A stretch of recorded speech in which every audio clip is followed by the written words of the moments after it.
لو الحكاية فيها إن فيتو. اللي هو المفروض العرباجي اللي توفى اللي مات على ايد شقيقه. تمام، حضرتك عرفني بقى اخر حاجه قالها لك ايه، ان هو علاقه بينكم قويه اصلا؟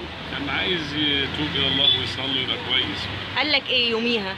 قال لي انا عايز ارجع زي الاول، ابقى اصلي واقرا قران زي ما كنت بقرا قران حضرتك قلت له ايه ساعتها؟ قلت له ربنا يهديكم بقى، كفايه اخوكم اللي مات من شهر وتعلموا بقى من الدرس.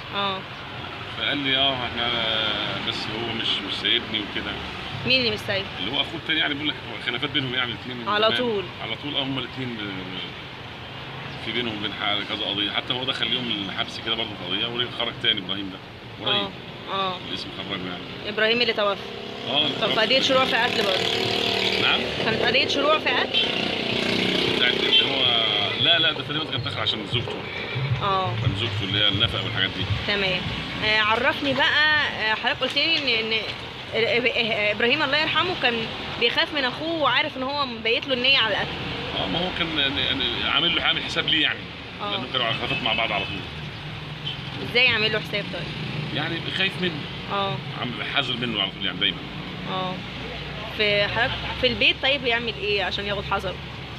بينام ويبقى نايم يعني بيقول لك ما بيعرفش انام من الخوف منه. تمام. هو بيجي يحكي لحضرتك بقى كل فتره كده لفتره؟ لا يعني كان دايما اقول له يا ابراهيم فوقوا بقى وتوبوا الى الله وبلاش الحاجه اللي بتعملوها ديت. يقول لي انا نفسي ارجع زي الاول وبتاع. كان قبل ما يموت بالليل كان معرف حضرتك ان هو نيته ان هو يصلي؟ يصلي ويعرف ربنا ويقرا قران كده وبتاع. الرساله بقى لايهاب اللي قتله؟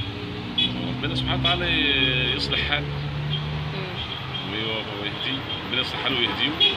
وهذا يعني الشيطان مش شايف ان هي واقعه غريبه يا حاج؟ الاثنين اخوات ودم واحد. اصل المشكله ان ربنا سبحانه وتعالى ذكر قتل اثنين. اول قتل حادثه قتل في القران الكريم من ابني ادم، اثنين ولاد النبي عليه السلام.